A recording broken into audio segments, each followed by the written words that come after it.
부모가 아이 인생을 망치는 7가지 순간. 이곳은 머무는 마음입니다. 오늘은 누군가를 비난하기 위한 이야기가 아닙니다. 부모를 탓하기 위한 이야기도 아닙니다.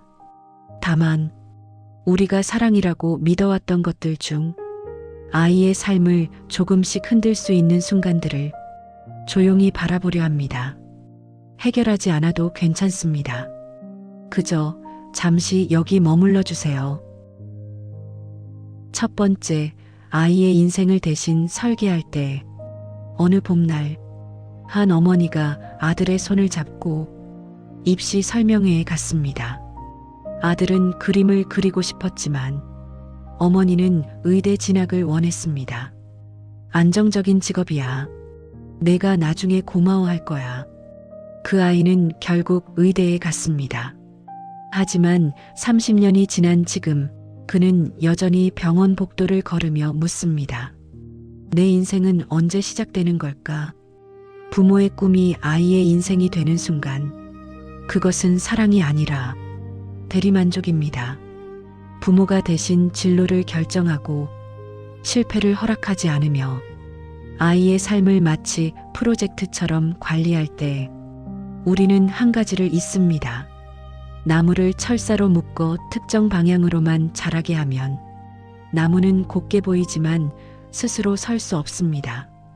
철사를 풀어내는 순간 나무는 쓰러집니다. 아이도 마찬가지입니다.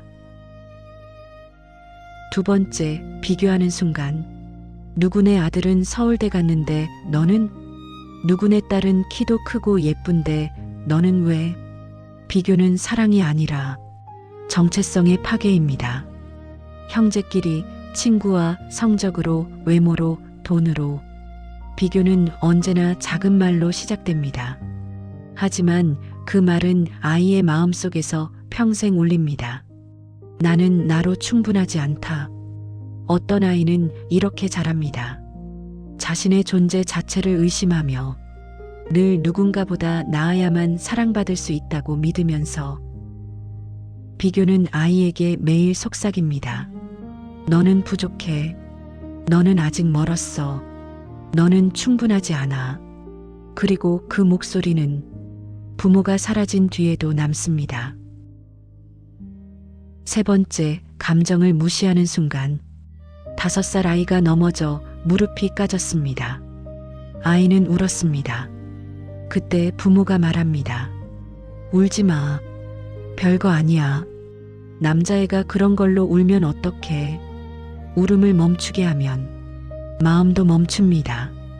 아이의 슬픔을 축소하고 분노를 억압하고 두려움을 무시할 때 우리는 아이에게 이렇게 가르치는 것입니다. 내 감정은 중요하지 않아. 불교에서는 이렇게 말합니다. 파도는 막을 수 없지만 파도를 이해하면 바다는 잔잔해집니다. 감정도 마찬가지입니다. 막을 수 없습니다. 하지만 이해받으면 흐르고 사라집니다. 억압하면 그것은 썩어 독이 됩니다. 20년 뒤 그 아이는 감정을 표현하지 못하는 어른이 됩니다. 사랑을 말하지 못하고 슬픔을 삼키고 분노를 안으로 쌓아두는 사람이 됩니다. 네 번째, 실패를 허락하지 않는 순간. 어떤 부모는 아이가 넘어질까봐 모든 돌을 미리 치웁니다. 아이가 다칠까봐 아이 대신 모든 일을 해결합니다.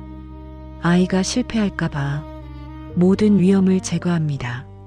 그렇게 자란 아이는 어떻게 될까요? 넘어지지 못하면 걷는 법도 못 배웁니다.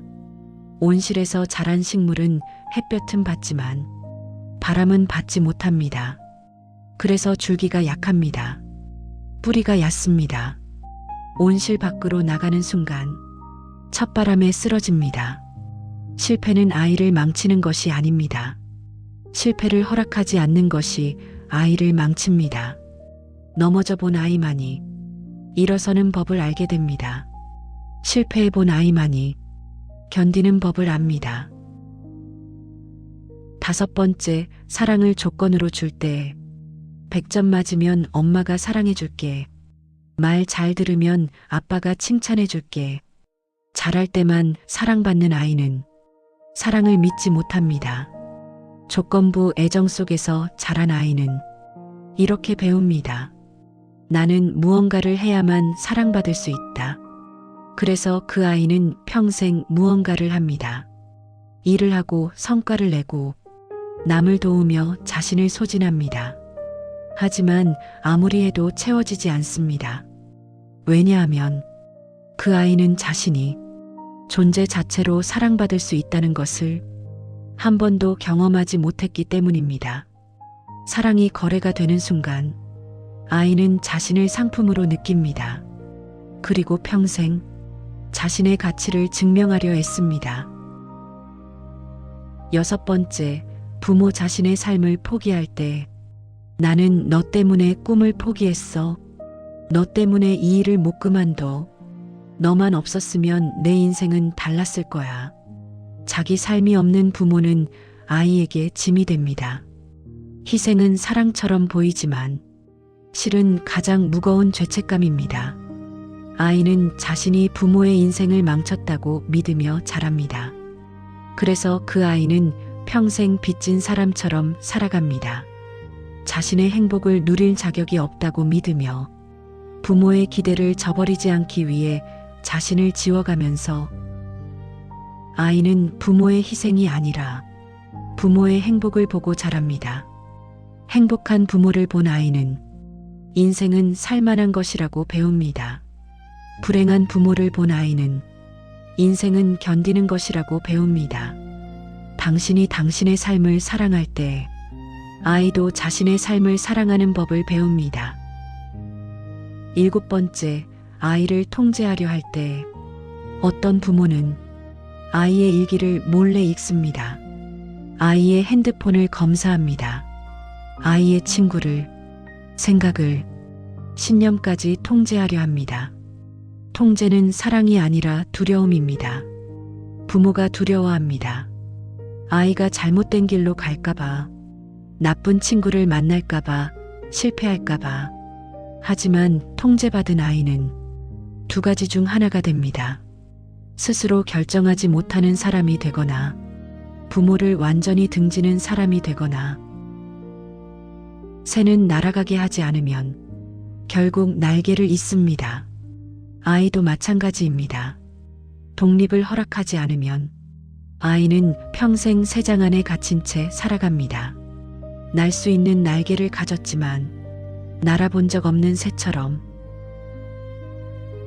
오늘 이 이야기들은 비난이 아니라 알아차림입니다. 우리는 모두 처음 부모이고 모두 서툰 인간입니다. 아이를 완벽하게 키우는 부모는 없습니다.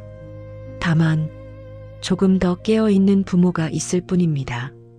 당신이 이미 이 글을 읽고 있다는 것을, 당신이 아이를 생각하며 마음 아파한다는 것을, 그것만으로도 충분합니다. 지금 이 순간 당신은 이미 충분히 잘하고 있습니다. 여기는 머무는 마음입니다. 오늘도 잠시 머물다 가세요.